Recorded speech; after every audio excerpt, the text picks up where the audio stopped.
While we're all waiting for the final verdict on whether or not what I purchased matches what's in the delivery container, I thought it might be handy to let you know that these containers are not up to the building codes in Australia.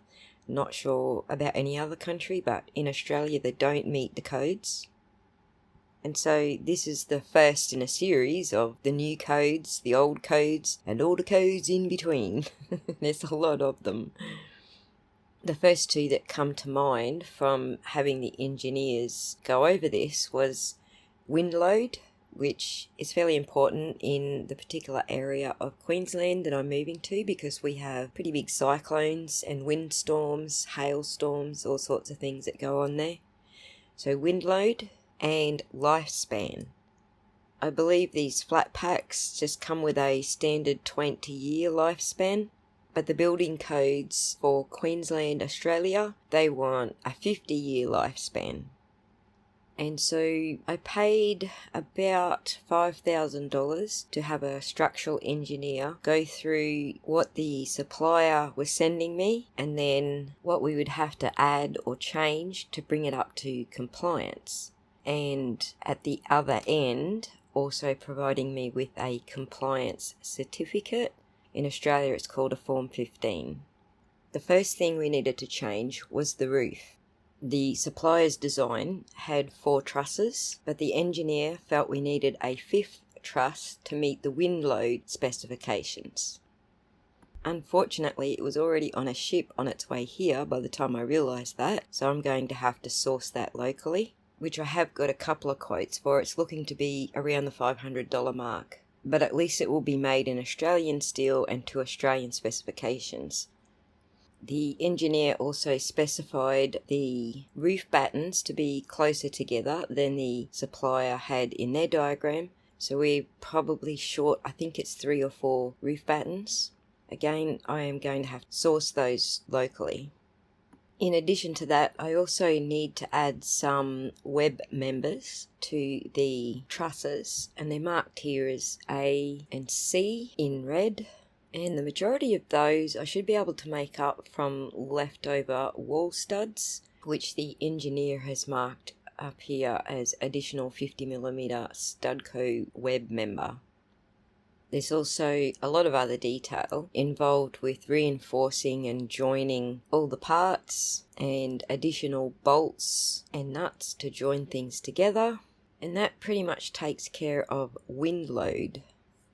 In order to address lifespan, we are going to have to add some extra framing on the interior, which if you were going to deck out an ordinary shipping container, you'd have to do anyway, so I'm not too worried about that. I would like it to be all steel, though, because those bushfires a couple of years ago came awfully close to my cabin and scared the bejesus out of me. So I'm going out of my way to make sure that there's no timber externally at all. And the steel wall framing also adds to the structural resistance to wind load. And of course the final touch is cladding on the outside of the building, and that lengthens the lifespan of the interior framing and the sandwich panels, resulting in a 50-year lifespan. Of course, your engineering drawings should also include your footings, and before they can provide you with that, you need to have a soil test so that the engineer can tell where the firm soil is and design accordingly. And lastly, because these SIPS panels, traditionally used in cold room and freezer applications, are now being more widely used in building applications, they're starting to gain recognition across the building industry among regulatory bodies.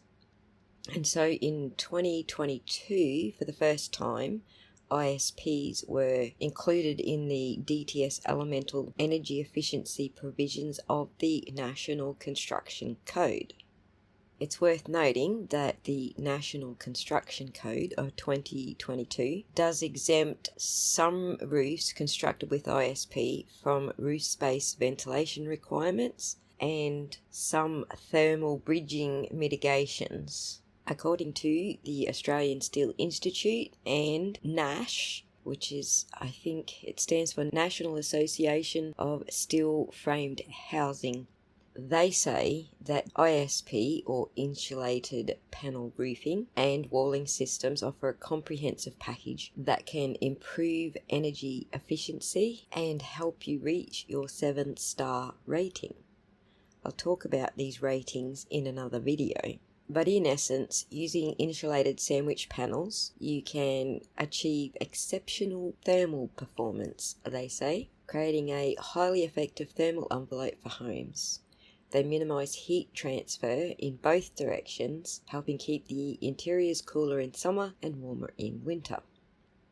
So, in essence, you can bring these containers up to spec and meet the national building codes without it costing an arm and a leg, unless you screw up like I did and order one less roof truss than you need. To wrap up this video, I want to shout out Nexus Engineering. They're based in Brisbane, for making the structural engineering part of my design so much easier to understand.